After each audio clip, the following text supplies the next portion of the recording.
1939 दुनिया के नक्शे पर एक अजीब सी खामोशी छाई थी।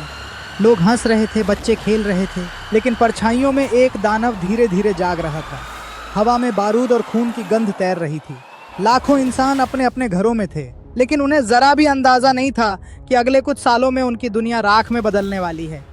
यह कहानी है इंसानियत की सबसे बड़ी परीक्षा की, एक ऐसी जंग की जिसने दुनिया को हमेशा के लिए बदल दिया। जी हाँ, हम बात कर रहे हैं वर्ल्ड वॉर 2 का। पहले विश्व युद्ध में मिली हार ने जर्मनी को अपमान, गरीबी और भूख के अंधेरे में धकेल दिया था। वर्साई की संधि ने जर्मनी पर इतनी कड़ी शर्तें थोपी थीं कि उसकी अर्थव्यवस्था पूरी तरह से टूट गई। यही वह दर्द था जिसे एक आदमी ने हथियार बनाया, एडोल्फ हिटलर। उसकी बातों में जादू था। उसने जर्मन लोगों से कहा, हम सबसे महान हैं, हमें दुनिया पर राज करने का हक है, हमें हमारी खोई हुई इज्जत वापस चाहिए।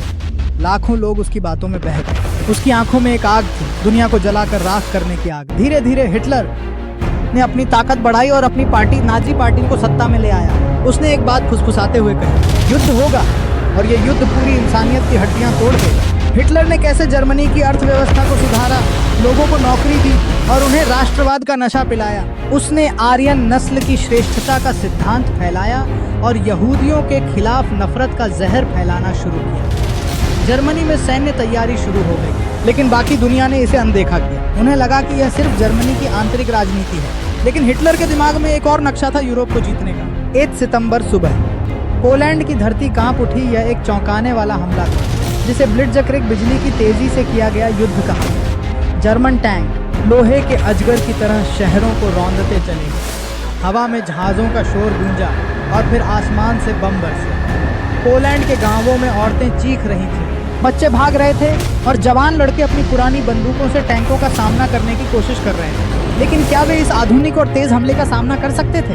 नहीं। कुछ ही दिनों में पूरा पोलैंड लहूलुहान हो गया। यह वह पल था जब दुनिया ने महसूस किया, दूसरा विश्व युद्ध शुरू हो चुका है। ब्रिटेन और फ्रांस ने जर्मनी को अल्टीमेटम दिया, लेकिन जब कोई जवाब नहीं मिला तो उन्होंने युद्ध की घोषणा कर दी। हालांकि वे इस युद्ध के लिए तैयार नहीं थे। जर्मन सेना ने कुछ ही हफ्तों में पोलैंड पर कब्जा कर लिया। सोवियत संघ, रूस ने भी पोलैंड के पूर्वी हिस्से पर हमला कर दिया। इस तरह पोलैंड 2 हिस्सों में बंट गया। जर्मनी ने अपनी ब्लिट्ज़क्रिग रणनीति के साथ यूरोप में आगे बढ़ना शुरू किया।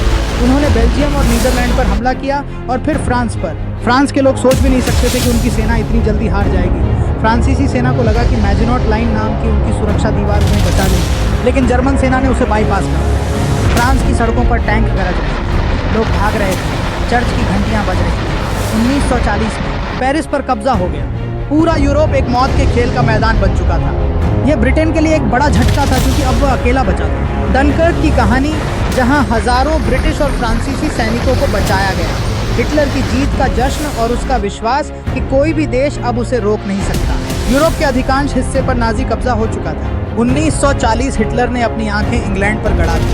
उसने ब्रिटिश वायुसेना को खत्म करने के लिए बड़े-बड़ा हवाई हमला शुरू किया। पहले शांत रहने वाली लंदन की रातें अब डरावनी हो चुकी थी। हर रात आसमान लाल हो जाता था, हजारों बम बरसते थे। इसे इतिहास ने नाम दिया द ब्लिट्ज। लोग अंधेरी गलियों में, बंकरों में छुपकर बैठे रहते। एक छोटी बच्ची अपनी माँ से पूछती, माँ, क्या हम कल सुबह उठ पाएंगे? माँ के पास जवाब नहीं था, बस उसकी आंखों से आंसू बहते रहे, जबकि ऊपर आसमान से मौत बरस रही थी। ब्रिटिश प्रधानमंत्री विंस्टन चर्चिल का हौसला, जिसने अपने लोगों को लड़ने के लिए प्रेरित किया। ब्रिटिश वायुसेना RAF की बहादुरी, जिसने जर्मन लुफ्टवाफे का सफलतापूर्वक मुकाबला किया। हिटलर ने अंत में इंग्लैंड पर जमीनी हमला करने का फैसला टाल दिया। ब्रिटेन अकेला खड़ा रहा और दुनिया के लिए आशा की किरण बना। साल था 1941। जापान चुपचाप अपनी तलवार तेज कर रहा था। अमेरिका अब तक सीधे युद्ध में शामिल नहीं हुआ था, क्योंकि वह अपने घर में सुरक्षित महसूस करता था। लेकिन 7 दिसंबर की सुबह का पर्ल हार्बर खून से लाल हो गया। जापानी जहाज़ों ने अचानक हमला कर दिया। जहाज़, गोले, बम, सब कुछ एक साथ बरस पड़ा। सैकड़ों अमेरिकी सैनिक जलते हुए पानी में गिर गए। जहाज़ धुएं में डूब गया। अमेरिका स्तब्ध रह गया और फिर अमेरिका ने ऐलान कर दिया, अब ये युद्ध हमारा भी युद्ध है। पर्ल हार्बर हमले के बाद अमेरिका की प्रतिक्रिया। रूजवेल्ट का प्रसिद्ध भाषण। अमेरिका ने जापान के खिलाफ युद्ध की घोषणा की और इस तरह वह मित्र राष्ट्रों, एलाइड पावर्स में शामिल हुए। युद्ध का पैमाना और भी बड़ा हुआ। प्रशांत महासागर में भी एक नई जंग शुरू हो गई। जर्मनी की धरती पर सिर्फ युद्ध ही नहीं हो रहा था, वहां एक और खून की गाथा लिखी जा रही थी।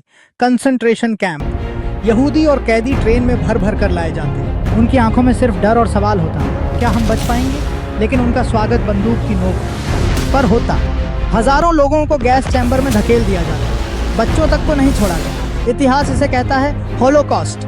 लाखों लोग सिर्फ इसलिए मार दिए गए क्योंकि वे अलग थे। ये इंसानियत की सबसे बड़ी शर्म है। ऑशविट्ज़ और दूसरे कैंपों का विवरण। यहूदियों के अलावा रोमानी, जिप्सी, समलैंगिकों, राजनीतिक विरोधियों और विकलांगों को भी मारा गया। नाजियों ने इसे फाइनल सॉल्यूशन का नाम दिया।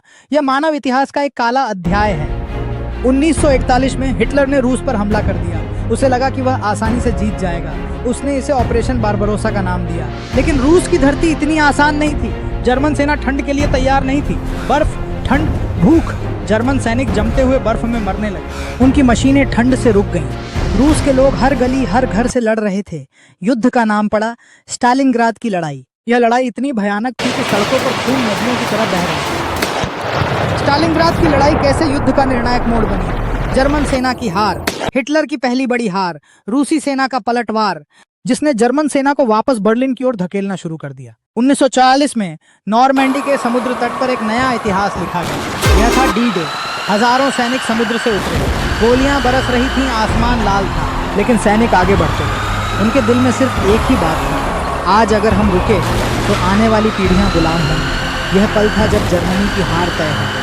मित्र राष्ट्रों अमेरिका, ब्रिटेन, कनाडा ने फ्रांस को आज़ाद कराना शुरू कर दिया। मित्र राष्ट्रों की रणनीति, फ्रांस के बाद यूरोप के बाकी हिस्सों को आज़ाद कराना, जर्मन सेना का पीछे हटना। 1945 बर्लिन का हर कोना जल रहा था। सोवियत सेना बर्लिन में घुस चुकी थी। हिटलर अपने बंकर में छुपा बैठा था। उसकी आंखों में अब आग नहीं बल्कि डर था। और फिर 30 अप्रैल 1945 को उसने खुद को गोली मारी। उसके साथ उसका सपना भी मर गया। लेकिन क्या युद्ध खत्म हुआ? नहीं, जापान अब भी लड़ रहा था। बर्लिन की लड़ाई का अंतिम चरण, हिटलर की आत्महत्या, जर्मनी का समर्पण, सरेंडर, यूरोप में युद्ध का अंत। 6 अगस्त 1945 जापान का शहर हिरोशिमा। आसमान से एक बम गिरा, एटम बम। एक पल में पूरा शहर जलकर राख हो गया। लाखों लोग वाष्प बन गए, बच्चे, औरतें, बूढ़े, कोई नहीं बचा। 3 दिन बाद नागासाकी पर भी वही हुआ। जापान घुटनों पर आ गया और दुनिया ने देखा यह युद्ध खत्म हो चुका है। अमेरिका ने क्यों एटम बम का इस्तेमाल किया? जापान के समर्पण की घोषणा, युद्ध का आधिकारिक अंत, परमाणु युग की शुरुआत। दूसरा विश्व युद्ध सिर्फ एक युद्ध नहीं था, यह इंसानियत की सबसे बड़ी परीक्षा थी। 7 करोड़ से ज्यादा लोग मारे गए। युद्ध ने दुनिया को बदल दिया। संयुक्त राष्ट्र यूनाइटेड नेशंस की स्थापना हुई ताकि भविष्य में ऐसा युद्ध कभी न हो। लोगों ने सीखा युद्ध में कोई नहीं जीतता, सब हारते हैं। इस युद्ध ने हमें सिखाया कि नफरत, घमंड और सत्ता की भूख इंसान को कहां तक ले जा सकती है। यह इतिहास सिर्फ एक कहानी नहीं है, यह एक सबक है कि हमें शांति और भाईचारे को हमेशा सर्वोपरि रखना चाहिए। इस कहानी को याद रखना इसलिए ज़रूरी है ताकि हम आने वाली पीढ़ियों को यह बता सकें कि शांति का मूल्य क्या है। अगर आपको यह कहानी पसंद आई तो इस वीडियो को लाइक करें, अपने दोस्तों के साथ शेयर करें और हमारे चैनल को सब्सक्राइब करें ताकि आप ऐसी और भी कहानियों को जान सकें। आपका क्या ख्याल है इस युद्ध के बारे में? कमेंट में हमें ज़रूर बताएं।